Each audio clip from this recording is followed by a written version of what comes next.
आप देख रहे हैं जी सलाम और हम पेश कर रहे हैं इस वक्त सलाम दक्कन। भगवान राम के नाम पर मुतनाजा बयान देने वाले गिरिराज सिंह के बयान को ओवैसी ने सियासी साजिश बताया है। उनका कहना है कि इंतखाबात को देखते हुए बीजेपी लीडरान पीएमओ के स्क्रिप्ट पर काम कर रहे हैं। गिरिराज के बयान पर एआईएमआईएम लीडर ने कहा कि जबान भली ही गिरिराज की हो, लेकिन वो बात पीएम मोदी की बोल रहे हैं। बाजरा की मरकजी वजीर ने मुल्क के मुसलमानों को राम का आबाओ अजदाद बताया था, जो इसके बाद से ही इस पर सियासत शुरू हो गई है और यहां तक कि एनडीए की हामी जमातें भी उनके बयान को नफरत आमेज बता रही हैं, जिसके बाद ओवैसी ने इन बयानों के लिए सीधे तौर पर पीएम मोदी को निशाने पर लिया है। अल्पेश ठाकुर के डायरेक्टर राहुल गांधी हैं। राहुल गांधी जैसा डायरेक्शन देते हैं वैसा वो करते हैं। तो ये राहुल गांधी की जुबान आज तक बंद क्यों? राहुल गांधी क्यों नहीं जुबान खोल रहे हैं? चाहे जिग्नेश पर भी नहीं खोला और अल्पेश पर भी नहीं। 2019 का नैया राहुल गांधी घृणा, हत्या, जबान भी और अल्फाज भी मोदी की है वो, क्योंकि जो मोदी की सोच है वो गिरिराज, तो नाम तो गिरिराज का है, मगर वो अल्फाज और ज़बान और सोच पूरी नरेंद्र मोदी की है। और हम तो सरकार से इतना ही कहेंगे कि यूनाइटेड नेशन की एक रिपोर्ट आई है जिसमें यही बात लिखा गया है कि हिंदुस्तान में, भारत में, इंडिया में माइनॉरिटीज़ पर इस तरह के वाक़यात में इजाफा हो रहा है। तो इसकी जिम्मेदार, अगर मुल्क का नाम बदनाम हो रहा है तो इसका जिम्मेदार नरेंद्र मोदी प्राइम मिनिस्टर है। और ये नरेंद्र मोदी प्राइम मिनिस्टर को अगर इस मुल्क की इज्जत का, इसकी संविधान का और इसको बदनामी से बचाना चाहते हैं तो वो अपने ये जो इनके प्यादे हैं इनको रोकें। दूसरी बात यह है कि अगर प्राइम मिनिस्टर ऑफ इंडिया ये चाहते हैं कि देश आग में जले तो हम उनसे ही कहेंगे कि मिस्टर मोदी, आप मुख्यमंत्री थे गुजरात का, क्या आप दोबारा भारत को गुजरात बनाना चाहते हैं? 19 से पहले भारत में आग लगाना चाहते हैं जो आपका मंत्री कह रहा है। इस मौके पर असदुद्दीन ओवैसी ने सीबीआई तनाजे को लेकर मोदी हुकूमत को निशाने पर भी लिया। उन्होंने कहा कि बदउनवानी के नाम पर इख्तिदार तक पहुंची 56 इंच की हुकूमत की कलई खुलने वाली है।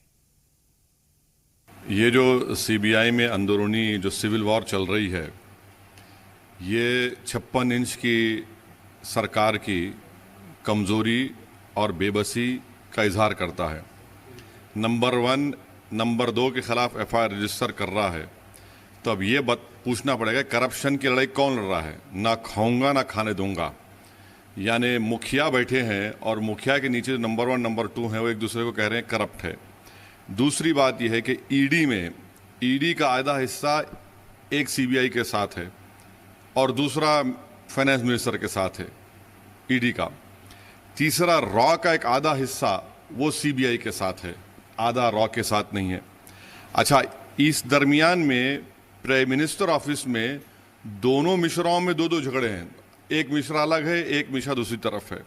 एक मिश्रा आधे सीबीआई को सपोर्ट करता है और दूसरा मिश्रा दूसरे आधे सीबीआई को सपोर्ट करता है। इंतखाबी तैयारियों का जायजा लेने की गरज से chief election commissioner OP Rawat Hyderabad पहुंचे हैं, जहां पर उन्होंने इंतखाबी तैयारियों का जायजा लिया। इस मौके पर उन्होंने वोटरों को अवेयर करने की गरज से मोबाइल वैन को हरी झंडी दिखाकर रवाना किया। वाज़ेह है कि तेलंगाना की सभी सीटों के लिए आने वाली 7 दिसंबर को वोटिंग होनी है, जिसके लिए सभी सियासी जमातें सरगर्म हो गई हैं और दूसरी जानिब इलेक्शन कमीशन भी अपनी तैयारियों में मसरूफ हो गया है। आपको बता दें कि नवंबर दिसंबर में 5 रियासतों में होने वाले असेंबली इंतखाबात के साथ तेलंगाना में भी वोटिंग होनी है।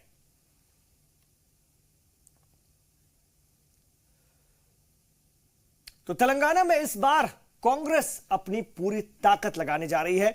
पार्टी सदर राहुल गांधी के दौरे के बाद से ही लीडरान ने इलेक्शन कैंपेन शुरू कर दी थी और इस मामले को लेकर के सीनियर रियासती लीडर अब्दुल सत्तार का कहना है कि वो सुकून से नहीं बैठने वाले हैं जब तक कि रियासत में एमआईएम रहेगी। शहर की बदहाली दूर नहीं हो सकती। उन्होंने कहा कि पुराने शहर के लोग जमहूरियत को बचाने के लिए बहुत तेजी से आगे आ रहे हैं। नौजवान मिलकर ये पैगाम दे देंगे, ईंट से ईंट बजा देंगे वो कम्युनल पार्टियों का जो हमको बांटने की कोशिश करेंगे। मैं ये पैगाम देता हूँ, इंशाअल्लाह आज की हालात हाजरा के जलसे में बताऊंगा कि एक मेरे भाई को मेरी कितनी जरूरत है और मेरे हिंदू भाई को मेरी कितनी जरूरत है। ये तमाम चीजें एक पैगाम दूंगा। आज का जलसा कामयाब हुआ, तमाम लोगों से मैं पद यात्रा कामयाब हुई, तमाम मेरे साथियों से मैं शुक्रगुजार हूँ। इधर तरक्की के लिए तेलंगाना को आंध्र प्रदेश से अलग होने के बावजूद भी यहां पर काम नहीं हुआ है, ये मानना है रियासत की आम आदमी पार्टी का। उनके मुताबिक रियासत की मौजूदा टीआरएस हुकूमत ने अपने वादे के मुताबिक काम नहीं किया और 6 महीने पहले ही बगैर अवामी वादा पूरे किए असेंबली भी तहलील कर दी। टीआरएस को प्राइवेट पार्टी बताने वाली आप ने रियासत में दिल्ली की केजरीवाल हुकूमत पर काम करने का की तर्ज पर काम करने का वादा किया है और इस मौके पर टीआरएस पर बीजेपी से साजबाज के इल्जाम भी लगाए।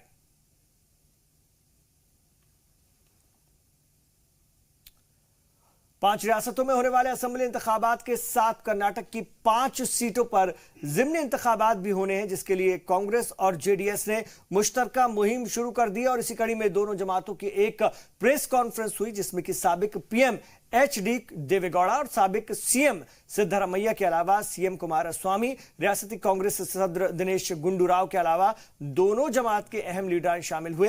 इस मौके पर लीडरान ने 5 सीटों पर इत्तेहाद की जीत का दावा किया है। वाज़ेह है कि रियासत की 3 पार्लिमानी जबकि 2 असेंबली सीटों पर ज़िमनी इंतखाब होने हैं। इसके लिए कांग्रेस और जेडीएस मिलकर के उम्मीदवार उतार रहे हैं।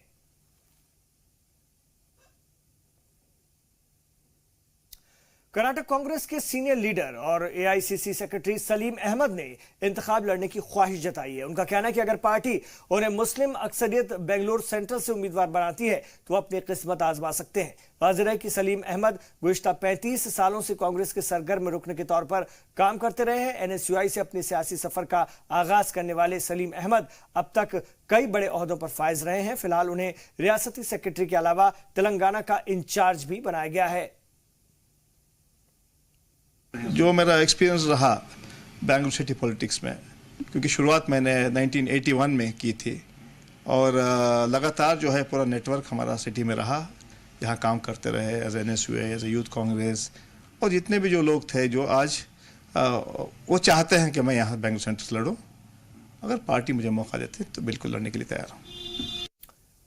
आंध्र प्रदेश में भी इंतखाबी माहौल साजगार होते नजर आ रहा है। यहां पर बीजेपी ने पार्टी लीडर राम माधव की क़यादत में कैंपेनिंग का काम शुरू कर दिया है, जबकि पार्टी तर्जुमान जीवीएल नरसिम्हा रियासत में डेरा डाले हुए हैं। इस मौके पर बीजेपी ने रियासत की तरक्की में सीएम चंद्रबाबू नायडू को एक बड़ी रुकावट बताया है, जबकि कांग्रेस और टीडीपी मोदी हुकूमत पर रियासत के साथ दगाबाजी करने का इल्जाम लगा रही हैं। रियासत की अहम जमात वाईएसआर कांग्रेस ने मौजूदा हालात के लिए मरकज के साथ साथ रियासती हुकूमत को बराबर का जिम्मेदार बताया है। उनका कहना है कि दोनों जमातों को 4 साल तक रियासत की तरक्की याद नहीं आई, लेकिन अब अवाम के बीच जाने का जब वक्त हुआ तो एक दूसरे को निशाना बनाने का ड्रामा कर रही हैं।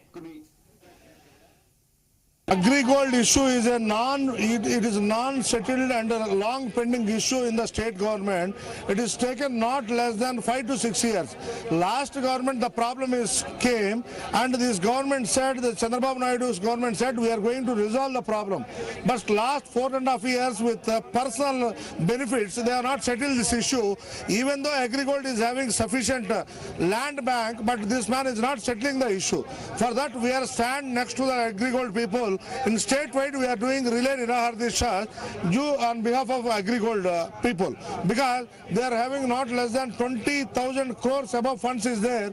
The people has to be paid 8,000 crores. For that also Babu's government is back behind this not to settle this issue, and they are saying we are going to solve the issue, solve the issue, solve the issue. We are very, very clear that we want to settle this issue in a positive way. In the coming of 6 months we are going to give some clarity for Agri-gold.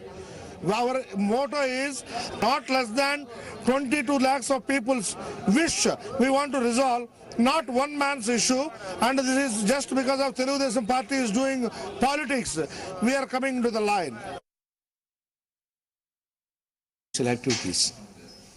If these constitutional bodies become corrupt, the higher officials in these constitutional bodies, that is the special director in CBI itself is involved in 3 crore corruption case. Who will protect this country? the main responsible person is the PM, because there are allegations on himself. In Rafale aircraft scam, nearly 41,204 crore rupees corruption was there. Commission was taken by the PM itself. This is the allegation. So naturally, if PM himself was involved in the corruption charges, naturally the officials, the other leaders, the constitutional bodies, they are also indulging in these activities. So the only solution is, in the coming ensuing elections, to defeat this corrupt government is the only solution for all these things. Sri GVL Narasimha Rao, now the well-known Rajya Sabha member from BJP party, who hails from Andhra Pradesh state and elected or nominated from Uttar Pradesh state, is a fraud. I have to say he is a cheater also. He owns a company by name DRS. A sting operation was conducted by name with a title Operation Prime Minister. That was successfully exposed the fraud of Mr. GVL Narasimha Rao.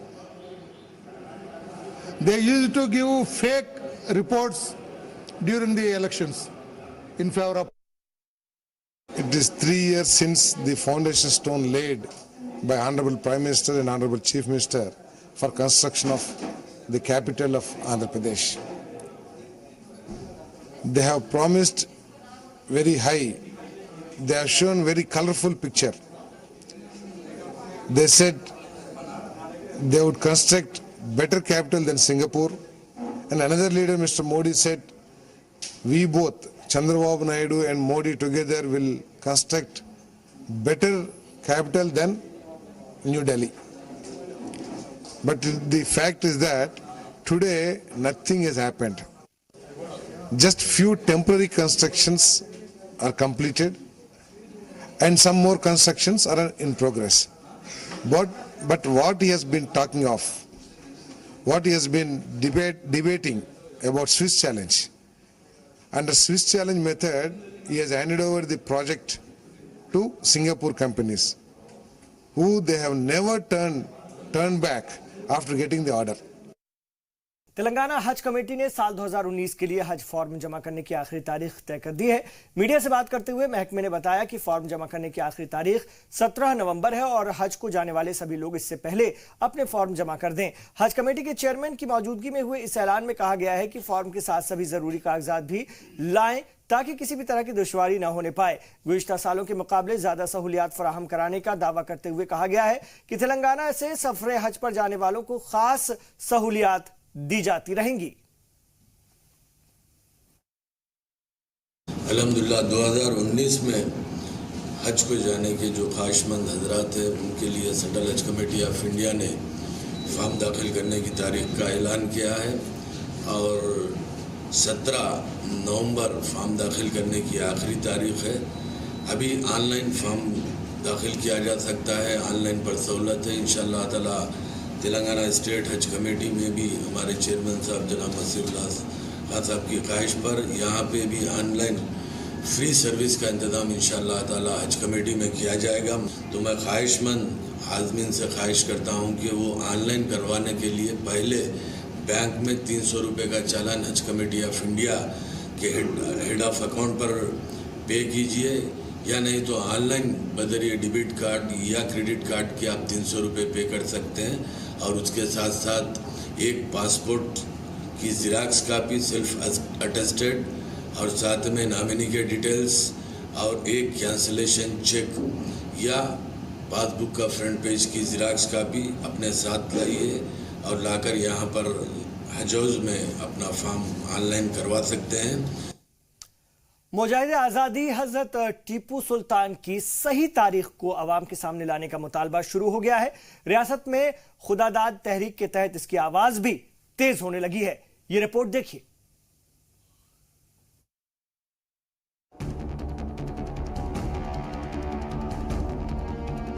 Karnataka की मारूफ तंजीम तहरीके खुदादाद ने टीपू सुल्तान के हक में आवाज उठाना शुरू कर दिया है। शेर मैसूर के ताल्लुक से गलत फहमियों को दूर करने और सही तारीख आवाम के सामने लाने के लिए रिसर्च सेंटर बनाने की मांग हो रही है। इस मौके पर टीपू सुल्तान के यौम पैदाइश के सरकारी बजट में इजाफा करने की मांग भी शुरू हो गई है। अवाम और लोगों तक इस इतिहास को पहुंचने के लिए हमें ये चाहिए कि हज़रत टीपू सुल्तान शहीद का एक रिसर्च सेंटर तामीर हो।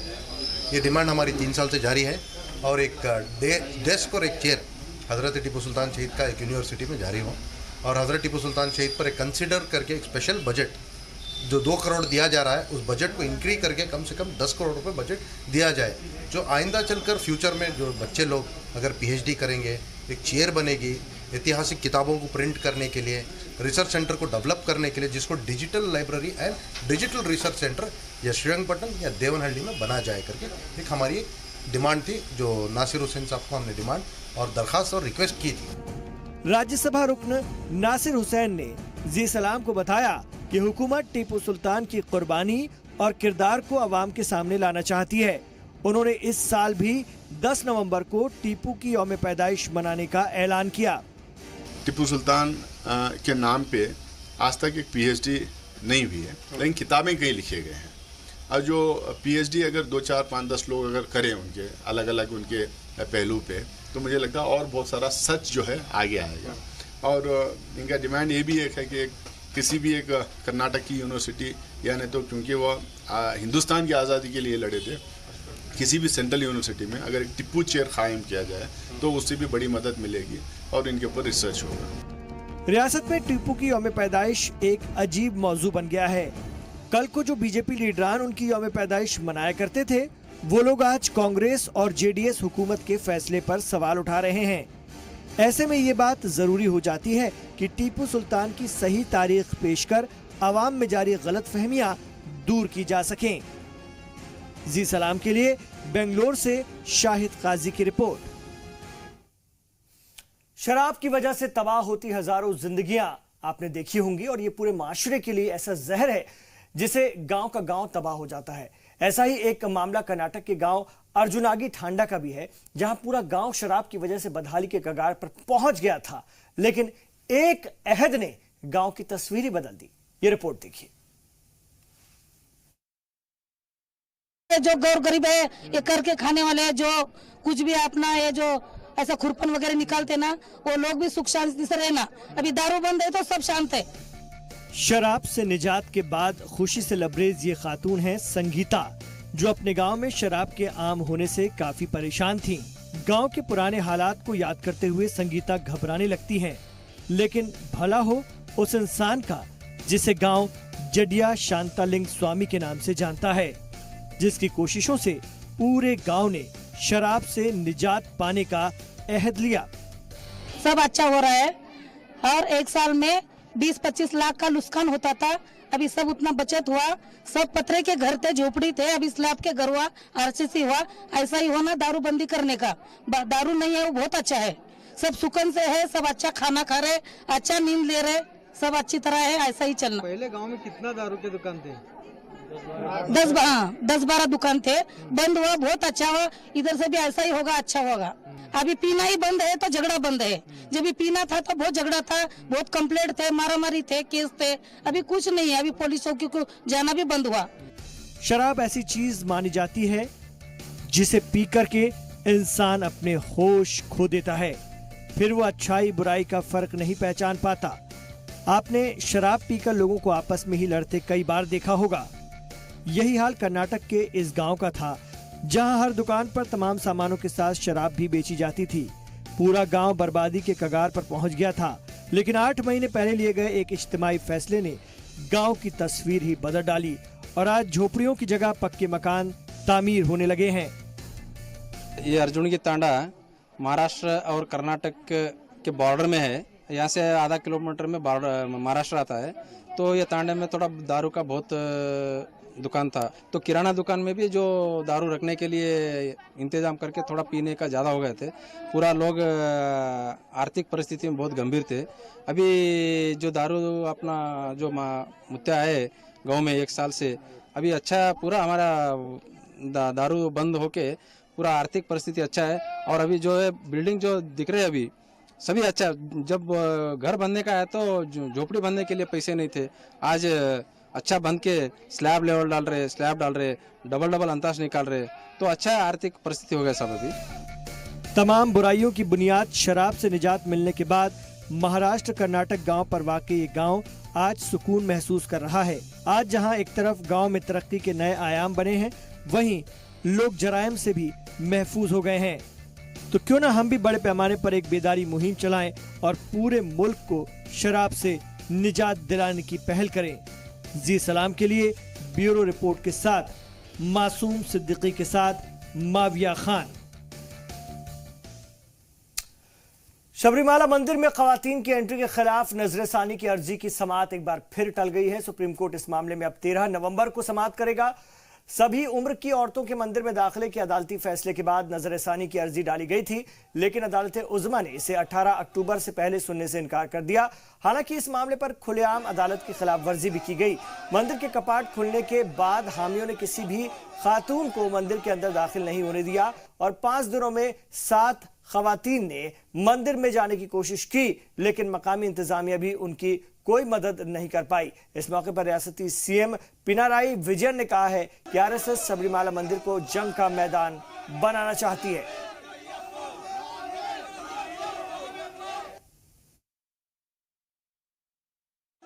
We are seeking a declaration that the judgment of the majority judgment is void because it violates our fundamental rights. So we were never heard, and this judgment is against the faith of the people. So it's a question of the issues of common sense, I'm sorry to say, were not discussed in the main issue. The case, the main judgment was, or the judgment was more of an academic nature. So what we require need to be considered are practical issues which is of in the realm of common sense. It's a matter of faith. And ശബരിമലയുടെ പ്രത്യേകതയുണ്ട്. അവിടുത്തെ പ്രത്യേകത വെച്ച് അതൊരു സംഘർഷ സ്ഥലമാകരുത് എന്ന് തന്നെയാണ് സർക്കാർ ആഗ്രഹിച്ചത്. അത് ചൂഷണം ചെയ്യുന്ന നിലയാണ് ഈ പറയുന്ന സംഘപരിവാറുകാർ സ്വീകരിച്ചത്. नहीं, मेरा ये मानना है कि जब आपने सती प्रथा बंद की थी तो दिक्कत तो आती है। इतने अंधविश्वास में भरे हुए लोग होते हैं, कई तरह के अंधविश्वास को फैलाने वाले लोग कई तरह की अफवाह फैला कर रखते हैं। तो उसका विरोध हुआ था, विधवा विवाह का विरोध हुआ था, जो बच्चियों की शादी होती थी उसमें भी इसी तरह का विरोध होता था। जब दुनिया बदली जाती है तो उसका प्रतिरोध तो होता है, लेकिन एक अच्छी बात है कि वहाँ की सरकार ने मजबूती से जो फैसला है सुप्रीम कोर्ट का उसके साथ खड़ा होने का काम किया। ये एक बड़ी बात है। तो इस बुलेटिन में अभी इतना ही, लेकिन जी सलाम पर खबरों का सफर जारी। आगे आप देखेंगे रियासत की सियासत बुशरा खानम फहाद के साथ।